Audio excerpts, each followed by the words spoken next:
لڑکے کا نام ابو البشر رکھنا کیسا ہے؟ اب کے معنی عربی میں باپ کے آتے ہیں، ابو البشر کے معنی انسانوں کا باپ۔ یہ کنیت ہے حضرت آدم علی نبینا علیہ الصلاۃ والسلام کی، کہ وہ تمام انسانوں کے باپ ہے۔ حضرت آدم علیہ الصلاۃ والسلام کو ابو البشر کہتے، اور حضرت ابراہیم علیہ الصلاۃ والسلام کو ابو الانبیاء کہتے۔ اللہ تعالیٰ نے حضرت ابراہیم علیہ الصلاۃ والسلام کی اولاد میں 10,000 سے زیادہ نبی پیدا کیے، ان کی نسلوں میں اتنے نبی آئے، تو حضرت ابراہیم علیہ الصلاۃ والسلام کو ابو الانبیاء یعنی نبیوں کا باپ، اور حضرت آدم علیہ الصلاۃ والسلام کی کنیت ابو البشر، تمام انسانوں کا باپ۔ نام رکھ سکتے ہیں لیکن مناسب نہیں۔ آدمی نام رکھنا چاہے، جب نام دگڑو سانڈو رکھ سکتے تو ابو البشر بھی رکھ سکتے ہیں، لیکن نام ایسا رکھنا چاہیے جو نیک لوگوں کا نام ہو۔ آپ آدم نام رکھیے نا، نوح نام رکھیے، موسیٰ رکھیے، عیسیٰ رکھیے، محمد رکھیے صلی اللہ علیہ وسلم، نیک لوگوں کا نام رکھنا چاہیے، تو نسبت کی وجہ سے اللہ تعالیٰ اس نام کی خیرات و برکات عطا کرتے۔ جیسے آتا ہے کہ جس کا نام محمد ہوگا یا جس کا نام احمد ہوگا، اللہ تعالیٰ اس کو عذاب نہیں دیں گے۔ اب جیسے میرا نام اسماعیل ہے، لیکن میں اپنے نام کے ساتھ والدین نے محمد نام لگایا ہے، تو میں کہتا ہوں، کسی نے پوچھا نام کیا، کہتا ہوں محمد اسماعیل۔ یہی آپ بھی کرتے ہیں۔ کچھ لوگ اپنے نام کے ساتھ احمد لگاتے صرف اس وجہ سے کہ حضور نے فرمایا کہ جس کے نام کا حصہ یا جس کا نام محمد یا احمد ہوگا، جو میرے نام پر نام رکھے گا، اللہ تعالیٰ اس کو عذاب نہیں دے گا۔ حضور کی کنیت تھی ابو القاسم۔ کیا کنیت تھی؟ ابو القاسم حضور کی کنیت تھی۔ حضور کے ایک بیٹے، ایک صاحبزادے تھے، ان کا نام قاسم تھا، اس پر حضور نے کنیت رکھی تھی ابو القاسم، یعنی قاسم کا باپ۔ اور اہل عرب ان کا تعامل یہ ہے کہ وہ اپنے لوگوں میں کسی کو اگر آواز دینا ہے تو نام سے آواز نہیں دیتے، کنیت سے آواز دیتے، کنیت سے ان کا طریقہ ہے۔ حضور پاک صلی اللہ علیہ وسلم نے ایک مرتبہ بازار سے گزر رہے تھے، کسی نے آواز دی، یا ابا القاسم۔ حضور رک گئے، پلٹ کر کے دیکھا تو اس نے کہا کہ اللہ کے رسول معاف کرنا، میں نے آپ کو آواز نہیں دی، فلاں شخص کو میں نے آواز دی۔ اس موقع پر حضور نے فرمایا تھا کہ تم میرے نام پر نام رکھو محمد، میری کنیت پر نام مت رکھو، یعنی ابو القاسم نام مت رکھو۔ اسی طرح ابو البشر بھی حضرت آدم علیہ الصلاۃ والسلام کی کنیت ہے یا آپ کا لقب ہے۔ ابو البشر نام رکھنا مناسب نہیں ہے، آپ حضرت آدم کے نام پہ نام رکھ لو۔ کیا بیوی اپنے شوہر کو زکوٰۃ دے سکتی ہے؟ اگر شوہر زکوٰۃ کا مستحق ہو تو کیا بیوی اس کے ہاتھ میں زکوٰۃ کی رقم دے دے یا اس کی کوئی خاص صورت ہے؟ شوہر بیوی کو زکوٰۃ نہیں دے سکتا، بیوی شوہر کو زکوٰۃ نہیں دے سکتی۔ یہ تو ایسا ہو گیا کہ اپنی گھی اپنی پلیٹ میں۔ اگر ایسا کرنے لگے تو باہر زکوٰۃ جائے گی نہیں نا۔ شوہر اپنے مال کی زکوٰۃ بیوی کو دے دے ہوئے فارغ، بیوی اپنے زیورات اور مال کی زکوٰۃ اپنے شوہر کو دے دے کہ زکوٰۃ بھی ادا ہو گئی اور مال گھر میں بھی رہ گیا، تو شوہر بیوی کو یا بیوی اپنے شوہر کو زکوٰۃ جو فرض ہے یا صدقات واجبہ جیسے صدقہ فطر ہے یہ نہیں دے سکتے۔ ہاں شوہر جو ہے صدقے کی نیت سے نفل صدقہ بیوی کو دے دے، بیوی شوہر کو دے دے، چلے گا۔ ایسے بھی گھر کا سرپرست جیسے باپ اپنی اولاد پر جو خرچ کرتا ہے، بھائی بہنوں پہ جو خرچ کرتا ہے، یا شوہر اپنی بیوی پر جو خرچ کرتا ہے، اللہ اس پر صدقے کا ثواب دیتا ہے۔ حالانکہ یہ شوہر کی ذمہ داری ہے، یہ باپ کی ذمہ داری ہے، لیکن اللہ تعالیٰ اس پر بھی اجر دیتا ہے۔ لیکن زکوٰۃ جو فرض ہے یا صدقہ فطر جو صدقات واجبہ میں آتا ہے وہ بیوی شوہر کو اور شوہر بیوی کو نہیں دے سکتے۔ بعد جماعت نماز مغرب میں امام صاحب نے غلطی سے 2 رکعت کے بعد سلام پھیر دیا، پیچھے سے لقمہ دیا گیا تو امام صاحب نے کھڑے ہو کر تیسری رکعت ادا کی، پھر آخر میں سجدہ سہو کر کے سلام پھیر دیا۔ اس صورت میں امام اور مقتدیوں کی نماز درست ہوئی یا نماز کا اعادہ یعنی دہرانا لازم ہے؟ نماز ہو گئی۔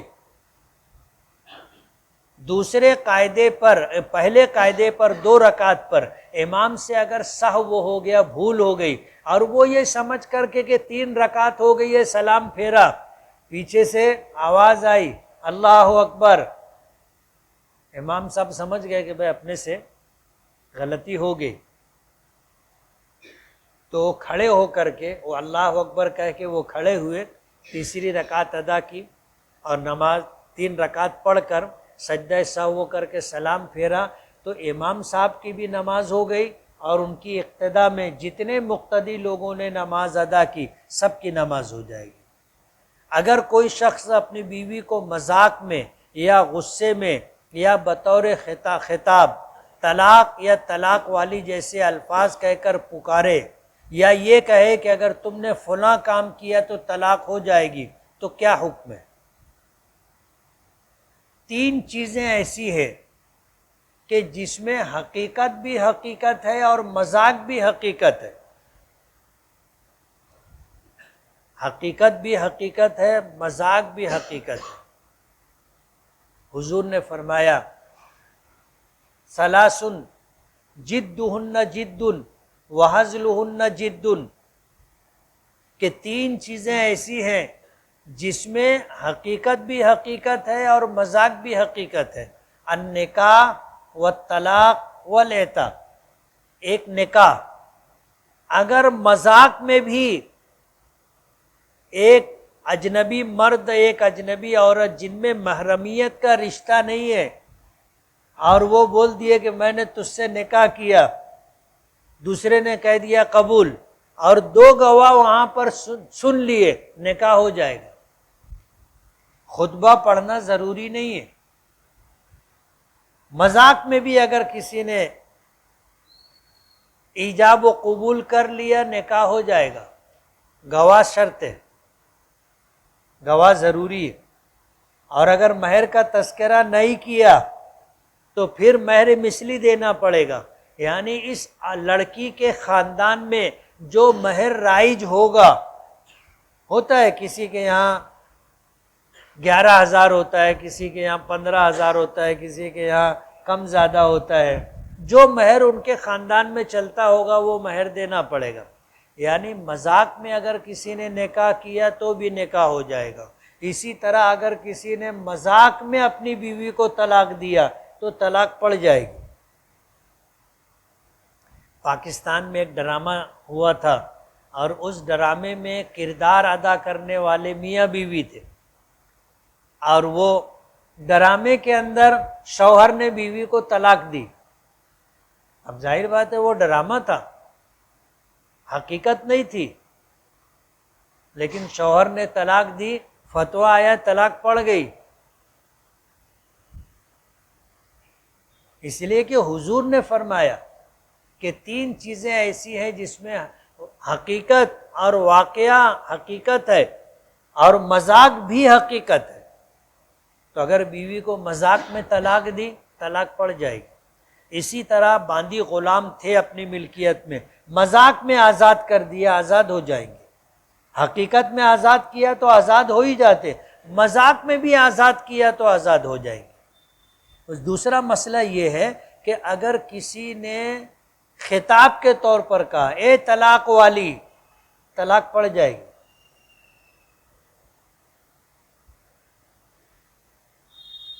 تیسرا مسئلہ کسی نے پوچھا یہ ہے کہ اگر کسی نے مشروط طلاق دی کہ اگر تو تیری ماں کے گھر گئی، تیرے میکے گئی تو تجھ کو طلاق، تو یہ طلاق مشروط ہے، شرط کیا ہے؟ میکہ جانا۔ اب یہ جس دن اپنے میکے جائے گی اس پہ طلاق واقع ہو جائے گی۔ یا شوہر نے کہا کہ اگر تو فلاں سے بات کری تو تجھ کو طلاق، بات کرے گی طلاق پڑ جائے گی۔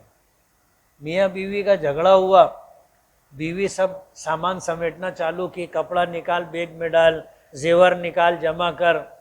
شوہر نے کہا اگر گھر سے باہر نکلی تو طلاق، اگر وہ گھر کے باہر نکلی طلاق پڑ جائے گی۔ اس کو طلاق معلق کہتے ہیں۔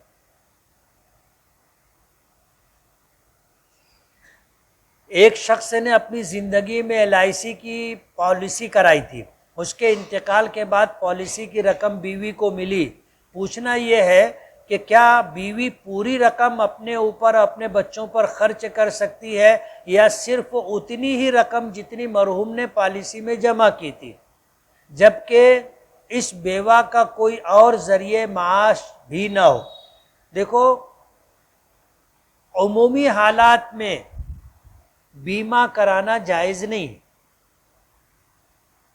جان کا بیمہ کروانا، مال کا بیمہ کروانا، پالیسی لینا عمومی حالات میں جائز نہیں۔ یہ ایک قسم کا جوا ہے کہ اپنے پالیسی لے لو، 100 روپیہ ہر مہینہ جمع کرنے کا، ایسا رہتا ہے، 200 300 اس طرح رہتا ہے۔ آدمی اپنی جان کا بیمہ کراتا ہے تو ڈاکٹر چیک کرتا ہے کہ اس کی عمر کتنی ہے، اس کی صحت کیسی ہے، تو ڈاکٹر لکھ کے دیتا ہے کہ یہ اندازے سے یہاں سے ابھی 30 سال اور زندہ رہے گا، تو پالیسی بن جاتی ہے 30 سال کی۔ اب 30 سال تک یہ پیسہ جمع کرتا رہے گا۔ اگر 30 سال تک یہ زندہ رہا تو پیسہ جو کمپنی کو جمع کیا کمپنی کا، لیکن اگر 30 سال کے اندر مر گیا تو اس کی پالیسی اگر 10 لاکھ کی ہے، اس نے 1 ہی لاکھ جمع کیا اور ایکسیڈنٹ میں انتقال ہو گیا یا حادثے میں انتقال ہو گیا تو بیمہ کمپنی اس کو 10 لاکھ روپیہ دیتی۔ اس نے جمع کتنا کرایا تھا؟ 1 لاکھ روپیہ جمع کرایا تھا۔ مسئلہ یہی پوچھا جا رہا ہے کہ ایک آدمی نے اپنی بیمہ پالیسی لے لی، 1 لاکھ روپیہ جمع کیا اور اس کا انتقال ہو گیا، مدت کے اندر کمپنی نے 10 لاکھ دیا اور اس نے اپنے وارثین میں بیوی کا نام لکھایا تھا تو بیوی کو 10 لاکھ روپیہ ملا۔ تو پوچھنا یہ ہے کہ کیا وہ پورا 10 لاکھ روپیہ استعمال کر سکتی ہے یا صرف 1 لاکھ روپیہ جو اس کے شوہر نے جمع کرایا تھا وہ استعمال کر سکتی ہے، باقی 9 لاکھ روپیے کا کیا کرے؟ مسئلہ یہ ہے کہ جتنی رقم جمع کرائی گئی ہے اتنا پیسہ اپنا ہے، اتنا پیسہ اپنا ہے، استعمال کر سکتے ہیں، لیکن اس کے اوپر کی جو رقم ہے وہ استعمال کرنا جائز نہیں۔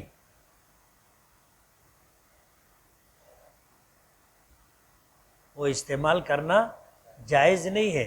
یہ تو سٹے اور جوئے جیسا ہو گیا، لگاؤ، لگا تو مال آئے گا بڑھ کر کے، اور نہیں لگا تو جو لگائے وہ بھی گیا، یہی حال اس میں۔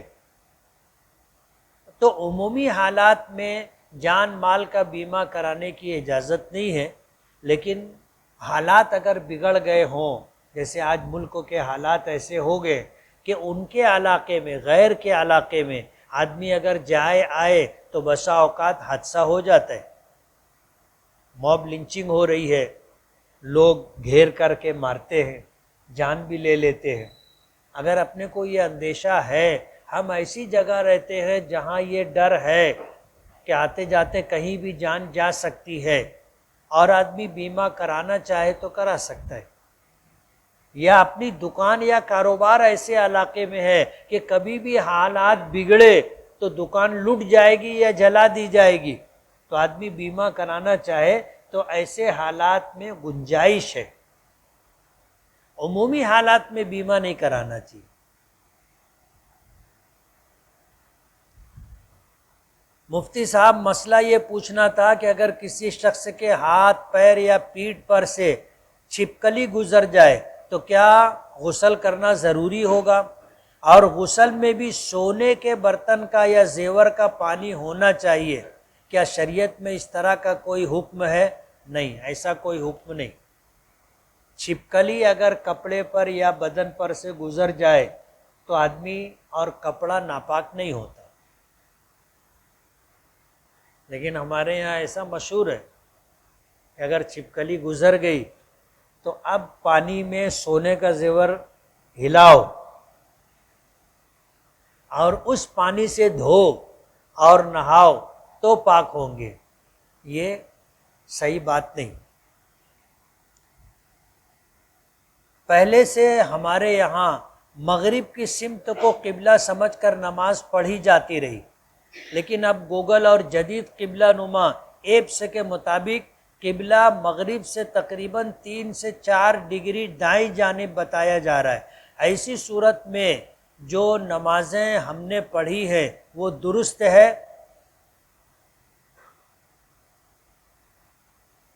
یا نہیں؟ دیکھو، ہم لوگ جہاں ہے آج ایپس یا قبلہ نما وغیرہ آ گیا، پہلے تھا لوگ صرف جہت کر دیکھتے تھے، جیسے ہم لوگ مغرب، ہر آدمی بالکل عین قبلے کی طرف رخ کر کے نماز پڑھ رہا ہو، وہ کیا اطمینان سے بتا سکتا ہے؟ نہیں بتا سکتا۔ یہاں سے 4-4.5 ہزار کلومیٹر کا فاصلہ ہے، ہم یہاں مغرب کی طرف رخ کر کے نماز پڑھ رہے ہیں اس لیے کہ مغرب میں قبلہ ہے۔ مسئلہ یہ ہے کہ اگر کوئی آدمی ایسی جگہ نماز پڑھ رہا ہے جہاں سے اس کو قبلہ نظر آ رہا ہے تو عین قبلے کا رخ فرض ہے۔ اگر وہ مطاف میں یا مسجد حرام میں نماز پڑھ رہا ہے، اس کو قبلہ نظر آ رہا ہے اور وہ ایسے نماز پڑھا تو اس کی نماز نہیں ہوگی۔ بالکل ناک اور پیشانی کے بیچ سے اگر سیدھی لکیر کھینچی جائے تو وہ قبلے تک پہنچتی ہے تو نماز ہوگی، اور اگر آدمی ایسی جگہ نماز پڑھ رہا ہے جہاں سے اس کو قبلہ نظر نہیں آ رہا ہے تو اس کو عین قبلے کا استقبال ضروری نہیں، بلکہ جہت کا رخ کر لے کہ بھائی ادھر قبلہ ہے، آدمی ادھر رخ کر کے نماز پڑھے، قبلہ نظر نہیں آ رہا ہے۔ اب اگر اس کی عین ناک اور دونوں آنکھوں کے بیچ پیشانی سے سیدھی لکیر کھینچی جائے، وہ قبلے تک پہنچتی ہے تو بھی نماز ہو جائے گی، اور تھوڑا اگر ادھر ادھر ہو گئی تو بھی نماز ہو جائے گی۔ 45 ڈگری، یہ 3-4 ڈگری کا مسئلہ پوچھ رہے ہیں، فقہا نے لکھا ہے کہ 45 ڈگری یعنی 22.5 ڈگری ادھر اور 22.5 ڈگری ادھر، اگر اتنے فرق سے بھی آدمی نماز پڑھے گا نماز ہو جائے گی۔ مسئلہ یہ ہے کہ جیسے عین ناک اور پیشانی کے سیدھی لکیر اگر قبلے پر نہیں جا رہی ہے، لیکن پیشانی کے اس حصے سے اگر لکیر نکالی جائے ادھر سے یا ادھر سے اور وہ قبلے تک پہنچ جاتی ہے، جیسے ادھر تھوڑا ترچھا ہو گیا تو عین جو ہماری ناک کے سامنے لکیر تو قبلے پر نہیں جا رہی ہے، لیکن ادھر سے اگر لکیر نکلی تو قبلے تک جا رہی ہے، نماز ہو جائے گی۔ 22.5 ڈگری ادھر اور 22.5 ڈگری ادھر، پورا جو دائرہ ہوتا ہے وہ 180 ڈگری کا ہوتا ہے۔ کتنی ڈگری کا؟ 180۔ اور آدھا کتنا ہوا؟ 90 ہوا، اور اس کا آدھا یعنی پاؤ کتنا ہوا؟ 45۔ تو 45 ڈگری دائیں اور بائیں ملا کر کے اگر اتنے فرق سے بھی آدمی نماز پڑھ رہا ہے تو اس کی نماز ہو جائے گی۔ آپ مالیگاؤں کی مسجد دیکھو گے تو سب میں تھوڑا تھوڑا فرق ملے گا، سب میں تھوڑا تھوڑا فرق ملے گا۔ اس لیے ہماری شریعت، ہمارا دین آسان ہے۔ حضور پاک صلی اللہ علیہ وسلم نے فرمایا الدین یسر، دین آسان ہے، مشکل نہیں۔ اور ہم لوگ کس کو سجدہ کرتے ہیں؟ اللہ کو سجدہ کرتے، کعبے کو سجدہ نہیں کرتے۔ وہ ایک پتھر کی عمارت ہے، ہم کعبے کو سجدہ نہیں کرتے، ہم تو اللہ کو سجدہ کرتے ہیں۔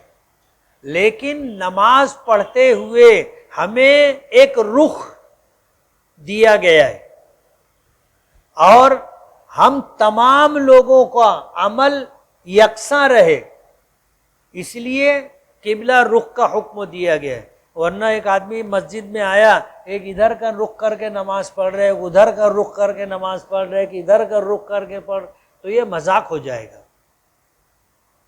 اس لیے ہم میں اتحاد دکھے عملی طور پر، اس کے لیے ہمیں حکم دیا گیا ہے کہ تم جدھر بھی رہو فَوَلِّ وُجُوهَكُمْ شَطْرَهُ إِلَى الْمَسْجِدِ الْحَرَامِ، کہ تم اپنا چہرہ مسجد حرام کی طرف کرو۔ مسجد حرام کا لفظ ہے، قبلہ کا لفظ نہیں ہے۔ اس لیے ہم کعبے کو اور قبلے کو سجدہ نہیں کرتے، ہمیں اس طرف رخ کر کے نماز پڑھنے کا حکم دیا گیا۔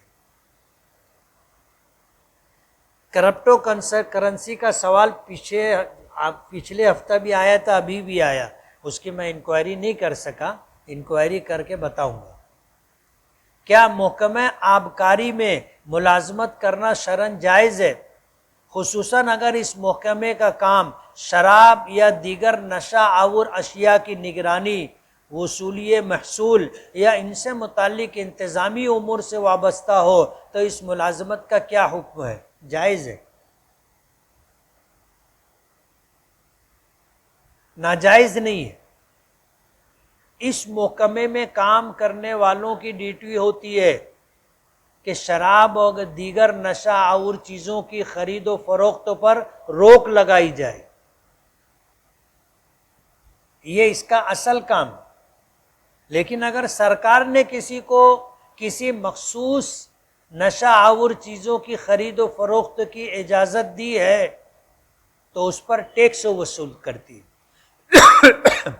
جیسے بہت ساری دوائیں ہیں جو میڈیکل اسٹور پر ملتی ہیں، ان کا استعمال کرو تو نشہ ہوتا ہے۔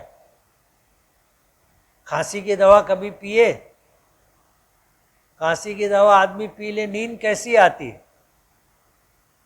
اس میں بھی کچھ نہ کچھ اثر رہتا ہے۔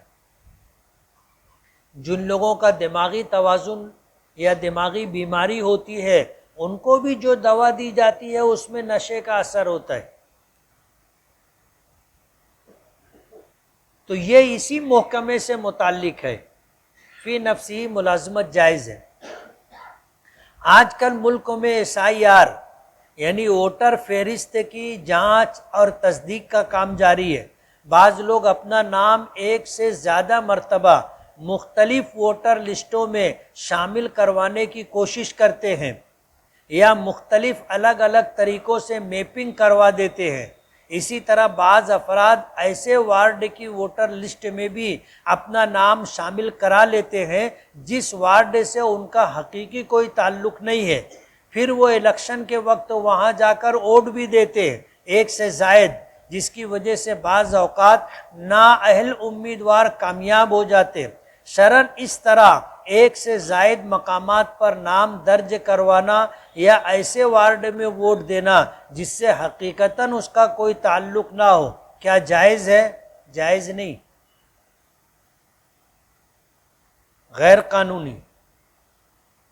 اور ہمیں حکم دیا گیا ہے کہ ہم جہاں رہتے ہیں اس حکومت کے قانون کی پاسداری کرنا ضروری ہے، اور قانونی طور پر ایک سے زائد نام ووٹر لسٹ میں درج کرانا غلط ہے، غیر قانونی ہے، ہم قانوناً مجرم ہیں، اور ہماری شریعت ہمیں اس کی اجازت نہیں دیتی۔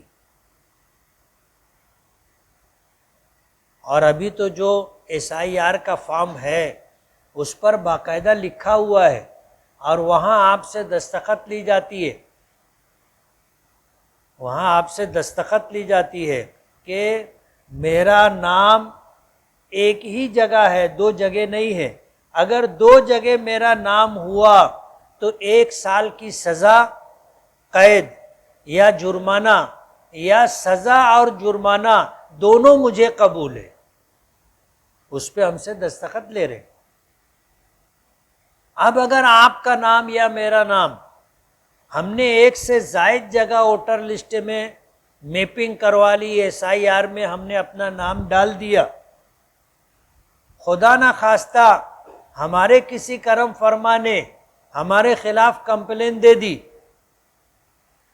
کہ اس نے 2 جگہ سے فارم اٹھایا ہے اور فارم بھرا ہے اور 2 ووٹر لسٹ میں اپنا نام ڈلوایا ہے، سرکار کارروائی کرنا چاہے تو 1 سال کی آپ کو سزا ہو سکتی ہے۔ ووٹ آپ دو گے کس کو؟ کسی اور کو، اور سزا کس کو کاٹنی پڑے گی؟ ہم کو۔ اچھا، گورنمنٹ اگر جرمانہ لگانا چاہے تو جرمانہ بھی لگا سکتی ہے کہ 1 سال کی قید اور 10,000 روپیہ ڈنڈ۔ تو ہم نے اپنے ہاتھوں اپنے آپ کو ہلاکت میں اور مصیبت میں ڈالنے کا پروگرام بنایا، اور قرآن کریم میں اللہ پاک کا حکم ہے وَلَا تُلْقُوا بِأَيْدِيكُمْ إِلَى التَّهْلُكَةِ، اپنے ہاتھوں اپنے آپ کو ہلاکت میں مت ڈالو۔ پتہ نہیں جس کو آپ ووٹ دیں گے وہ جیتتا بھی ہے کہ نہیں جیتتا، ایسا ابھی ہو گیا نا۔ پارلیمنٹ کا الیکشن ہوا تھا، ووٹر لسٹ میں ٹوٹل نام 2,98,000 تھے، 2,98,000۔ الیکشن ہو گیا، ہمارے شہر میں کچھ سیاسی لوگوں نے ایسے لوگوں کا نام ووٹر لسٹ سے کٹوایا جن کے بارے میں ان کو گمان یہ تھا کہ یہ ہم کو ووٹ نہیں دیتے۔ 5,690 ووٹ کٹوائی گئی، باقاعدہ اس کا ثبوت موجود ہے۔ تو 2,98,000 میں سے لم سم آپ پکڑ لو 5,600 ووٹ کٹوائی گئی، کتنی ووٹ رہ گئی؟ حساب آتا کہ نہیں؟ 2,98,000 میں سے اگر 5,000 ووٹ کم کی گئی، 2,93,000، اس میں 600 ووٹ اور کم کر دو تو 2,92,400 ووٹ، اتنی ووٹ کروا لی گئی۔ اس کے بعد نام بڑھوایا گیا، اور 5 مہینے 6 مہینے کے بعد اسمبلی الیکشن ہوا۔ اسمبلی الیکشن میں ووٹ کتنی ہو گئی؟ 3,43,000، 3,43,000 ووٹ ہو گئی۔ کتنی ووٹ بڑھائی گئی؟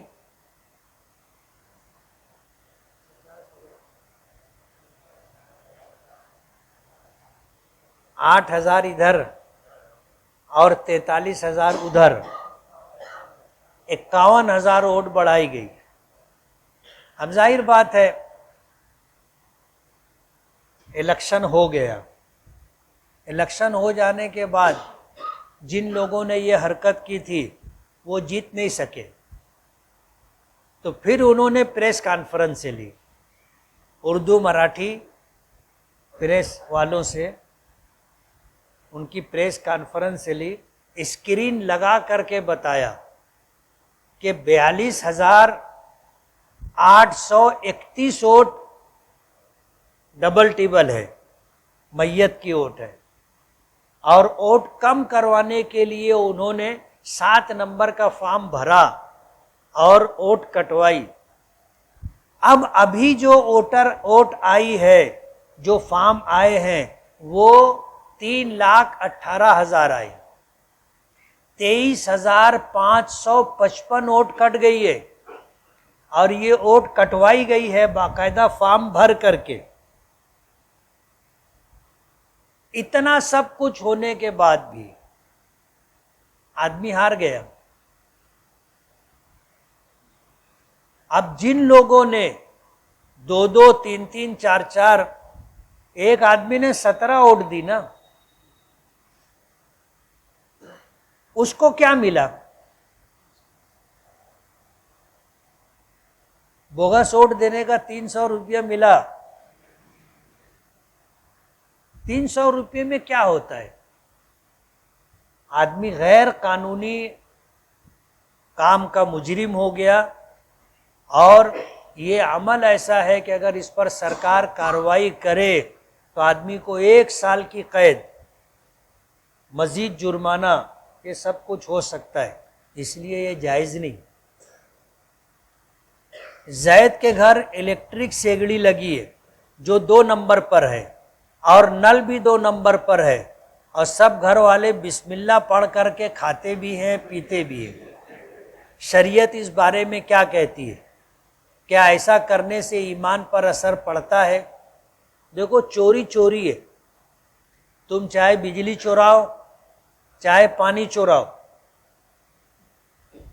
چوری چوری ہے، آدمی گنہگار ہے، اور شریعت میں چور کی سزا ہے۔ اگر کسی نے 10 درہم سے زیادہ کسی چیز کی چوری کی ہے اور وہ چوری پکڑی گئی اور ثابت ہو گئی تو شریعت ہاتھ کاٹنے کا حکم دیتی ہے، اتنا ہاتھ کاٹ کے الگ کر دیا جائے گا۔ یہ چوری کی سزا ہے۔ اب ہم لوگ مسلسل بجلی چراتے ہیں نا، اور جب نل میں پانی آتا ہے، 2 نمبر کا نل ہے، تو ہم پانی چرا رہے ہیں بغیر اس کی قیمت ٹیکس ادا کیے۔ ہم جو پانی اس طرح غیر قانونی طریقے سے لے رہے ہیں، یہ چوری ہے۔ کھائیں گے تو پیٹ بھر جائے گا، پانی پئیں گے تو پیاس بجھ جائے گی، وضو کریں گے تو وضو ہو جائے گا، غسل کریں گے تو غسل ہو جائے گا، لیکن ایسا کرنا چوری ہے، چوری کا گناہ ہوگا، جائز نہیں۔ اور ہمارے شہر میں بہت سارے لوگ کرتے ہیں ایسا کہ بجلی کی بھی چوری کرتے ہیں، پانی کی بھی چوری کرتے ہیں، جائز نہیں ہے۔ تھوڑا سا پیسہ آدمی بچانے کے لیے قانونی طور پہ بھی مجرم ہے اور شریعت کی نگاہ میں بھی گنہگار ہے۔ آپ بسم اللہ پڑھ کے اگر ناجائز کام کرو گے تو جائز ہو جائے گا، ایسا نہیں ہے، بلکہ بسا اوقات ایمان جانے کا خطرہ ہے۔ فقہا نے لکھا ہے کہ ایک آدمی شراب کا پیمانہ ہے اٹھایا اور پینے سے پہلے بولا بسم اللہ الرحمن الرحیم، فقہا نے لکھا ہے کہ یہ ایمان سے خارج ہو گیا، فتویٰ اس کا۔ اب پوچھنے والے نے پوچھا ہے کہ کھا بھی رہا ہے تو بسم اللہ پڑھ رہا ہے اور پی بھی رہا ہے تو بسم اللہ پڑھ رہا ہے، سوچنے کا مقام۔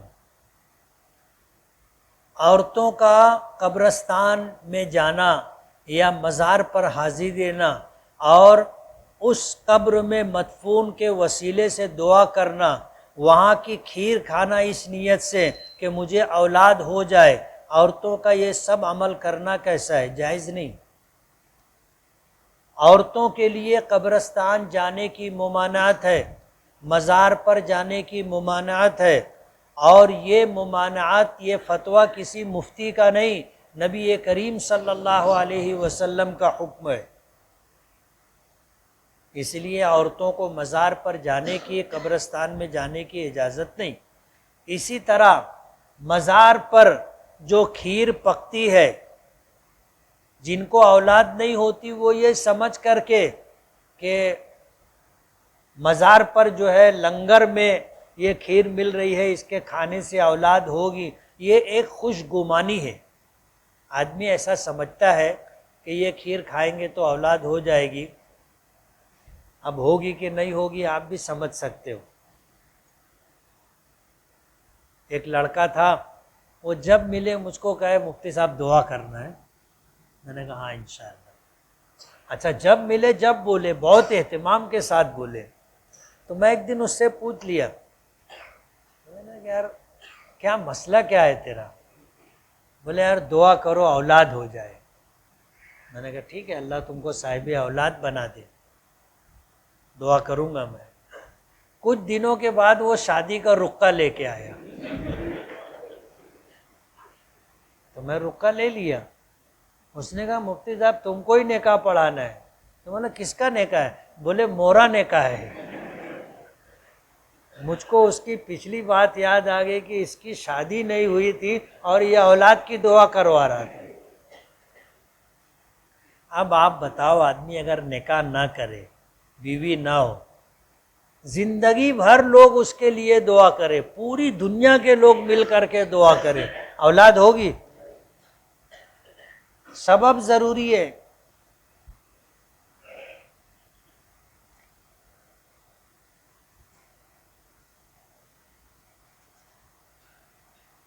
سوال بڑا ہے لیکن اہم ہے، اوپر لکھا ہے۔ 2026 میں حج پر گیا تھا، 1 مئی کو میسج آیا کہ 15 مئی تک حاجی کو 10,000 روپیہ اور بھرنا ہے۔ میرے لڑکے سے حج کمیٹی والوں نے 2 سیٹ کا 20,000 روپیہ بھروا لیا۔ جب میں حج پر وہاں پہنچا تو روم میں جو لوگ تھے ان میں سے کچھ لوگ ایسے تھے جو پہلے جا چکے تھے۔ انہوں نے بتایا کہ ہم نے 10,000 روپیہ بھرا نہیں۔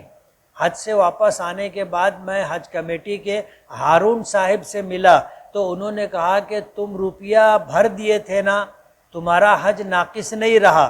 جن لوگوں نے نہیں بھرا ہے ہم ان سے مانگنے نہیں جائیں گے، ہمارے پاس سود کا جو پیسہ، جو رقم ہے وہ ہم ان کی طرف سے بھر دیں گے۔ تو ان کے حج کی رقم میں سود کا پیسہ شامل ہو گیا۔ تم کوئی عالم سے جا کر مسئلہ پوچھ لو۔ میں بھی گیا تھا اور مجھ سے بھی 10,000 روپیہ بھروایا گیا، لیکن 15 مئی سے پہلے جو لوگ جا چکے تھے وہاں تک یہ مطالبہ آیا نہیں تھا تو ان کو پیسہ بھرنا نہیں پڑا۔ اب یہ جو بات ہارون صاحب بول رہے ہیں کہ جن لوگوں نے پیسہ نہیں بھرا ہے ہم ان سے مانگیں گے نہیں، بلکہ ہم ان کی طرف سے 10,000 روپیہ سود کا جو پیسہ حج کمیٹی کے پاس ہے اس میں سے بھر دیں گے، یہ بات صحیح ہے یا نہیں؟ تحقیق طلب بات ہے۔ سرکار کیوں بھرے گی؟ اور یہ جیب کا پیسہ نکال کر کے اگر میں جیب میں رکھوں، یعنی جیب بدلے، جبکہ دونوں جیب میری ہے، تو کیا ادائیگی ہو جائے گی؟ یہ سمجھ میں نہیں آنے والی بات ہے۔ حج کمیٹی میں ہوتا یہی ہے۔ ابھی جیسے حج فارم بھروایا گیا اور ابھی مہینہ چل رہا ہے، کون سا مہینہ چل رہا ہے؟ سفر چل رہا ہے کہ محرم؟ سفر۔ یہاں سے ذی الحجہ کا کتنا فاصلہ ہے؟ 11 مہینہ۔ آج آپ سے 1.5 روپے کے لگ بھگ پیسہ لے لے گی حج کمیٹی، اور جو بینک سب سے زیادہ انٹریسٹ دے گی وہاں یہ پیسہ یہ لوگ جمع کر دیں گے، اور اس پر سود بیاج اٹھائیں گے۔ آپ تھوڑا گھر بیٹھ کر کے حساب کرنا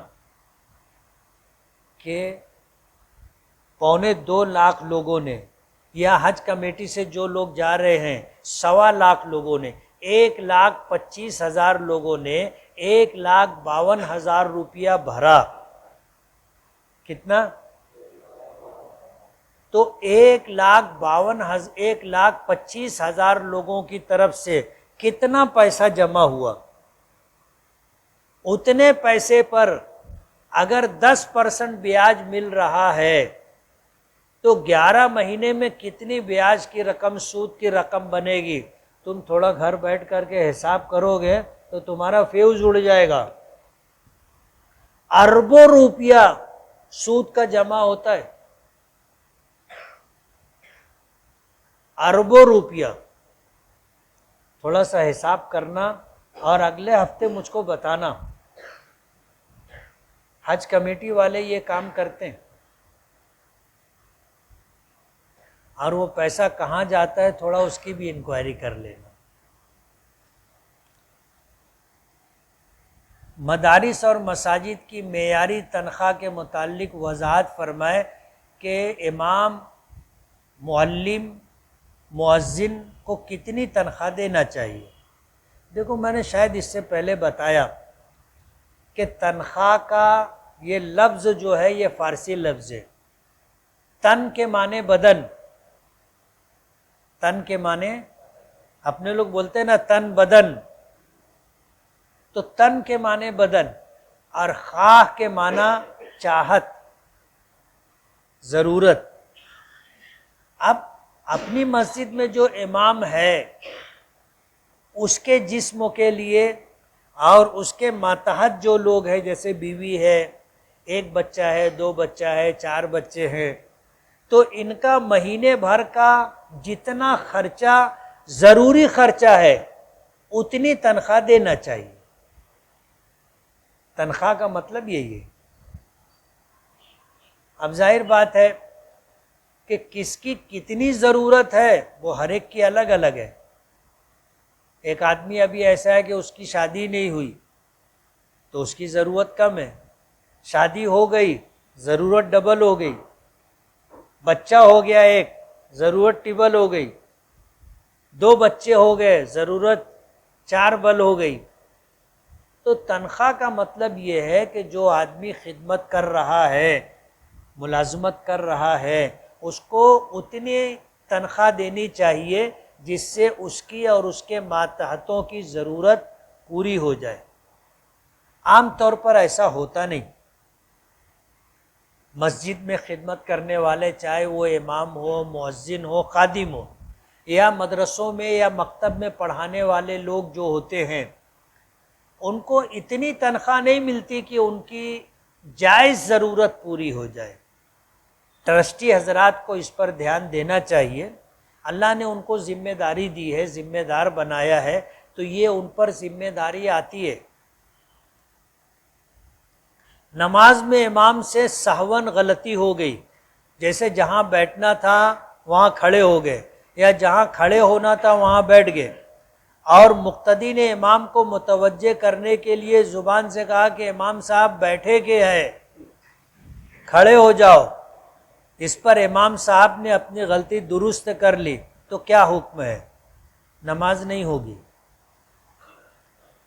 امام اعظم ابو حنیفہ رحمۃ اللہ علیہ فرماتے ہیں کہ امام کو متوجہ کرنے کے لیے اللہ اکبر کہا جائے گا، یا سبحان اللہ کہا جائے گا، سبحان اللہ کہا جائے گا۔ اور یہ اگر کہا ارے امام صاحب بیٹھے کے ہے، اور امام صاحب کھڑے ہو گئے تھے واپس بیٹھ گئے، یا امام صاحب جو ہے کھڑے ہونا تھا بیٹھ گئے، تو کسی نے پیچھے سے کہا ارے امام صاحب کھڑے ہو کے ہے، اور امام صاحب نے سن کر کے اس پر عمل کر لیا، امام صاحب کی بھی نماز فاسد ہو گئی، ان کے پیچھے سب کی نماز فاسد ہو گئی۔ امام اعظم ابو حنیفہ رحمۃ اللہ علیہ فرماتے ہیں کہ کلام الناس یعنی آپس کی بات چیت جو ہے اگر نماز کی حالت میں کر لی گئی تو نماز فاسد ہو جائے گی۔ اب جیسے ایک مسئلہ ہے کہ ایک شخص کو نماز میں چھینک آئی، جماعت سے نماز ہو رہی تھی اور چھینک آئی، اس نے کہا الحمدللہ۔ ہم لوگ جواب میں کیا کہتے ہیں؟ جس نے الحمدللہ کہا اس کی نماز ہو جائے گی، اس لیے کہ الحمدللہ کا لفظ کلام الناس نہیں ہے، یعنی آپس کی گفتگو نہیں ہے، لیکن یرحمک اللہ، اللہ تجھ پر رحم فرمائے، یہ آپس کی بات ہے۔ یرحمک اللہ کہنے والے کی نماز فاسد ہو جائے گی۔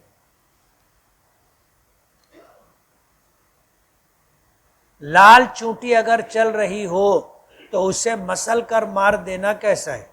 بلا ضرورت کسی کی جان نہیں لینا چاہیے، لیکن اگر کوئی موذی جانور ہو اور وہ اذیت دے، تکلیف دے تو مار سکتے، عمومی حالات میں نہیں مارنا چاہیے۔ اگر نماز میں یہ بھول گیا کہ سجدہ ایک ہوا یا دو ہوا تو کیا کرے؟ اپنے گمان پر عمل کرے، سوچے، غور کرے۔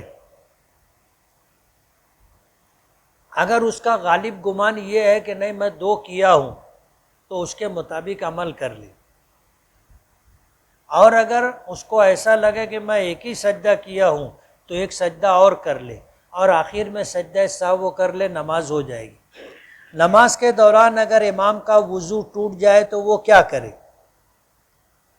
اس میں خلیفہ بنانا پڑتا ہے۔ امام صاحب کا وضو ٹوٹ گیا تب ظاہر بات ہے وہ نماز نہیں پڑھا سکتے، ان کو چاہیے کہ اپنے پیچھے جو آدمی ہے پیچھے آ کے اس کو ہاتھ پکڑ کے مصلی پہ کھڑا کر دے اور ایسے کر کے بیچ میں سے نکل کر کے جائے، وضو کر کے آئے اور آ کر پھر مقتدی بن کر کے اپنی نماز پوری کرے۔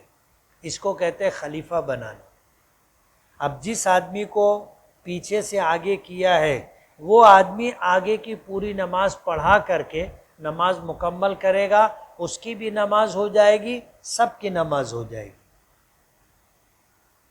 بولو کتنی آسانی ہے۔ اسی لیے حکم ہے کہ امام کے قریب جو لوگ کھڑے ہوتے ہیں اگر ضرورتاً امام ان کو امام بنائے تو وہ نماز پڑھا سکے،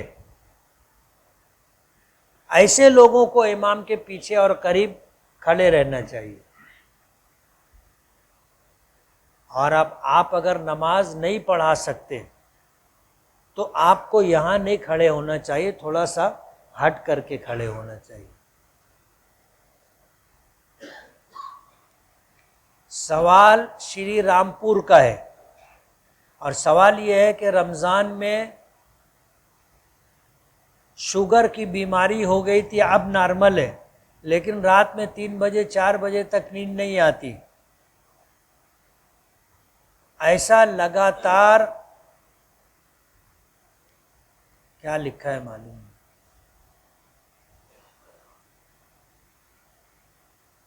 ایسا لگتا ہے کہ بستر اٹھا کے پھینک رہا ہے، آپ رہنمائی فرمائیں، علاج کرواؤ، میٹھا کھانا بند کرو، خاص طور پر مصنوعی میٹھا جیسے شکر ہے یا گڑ ہے بالکل بند کر دینا چاہیے۔ میٹھا کھانے کی خواہش ہو، قدرتی میٹھا جیسے پھل ہوتا ہے وہ کھا لو، اور پھلوں میں بھی آم ہے، انگور ہے، چیکو ہے، کیلا ہے، جس میں شوگر زیادہ ہوتی ہے نہیں کھانا چاہیے۔ جن فروٹ میں پھلوں میں شکر کم ہوتی ہے، قدرتی میٹھا ہے، کبھی اگر خواہش ہو تو وہ کھانا چاہیے، نہیں تو نہیں۔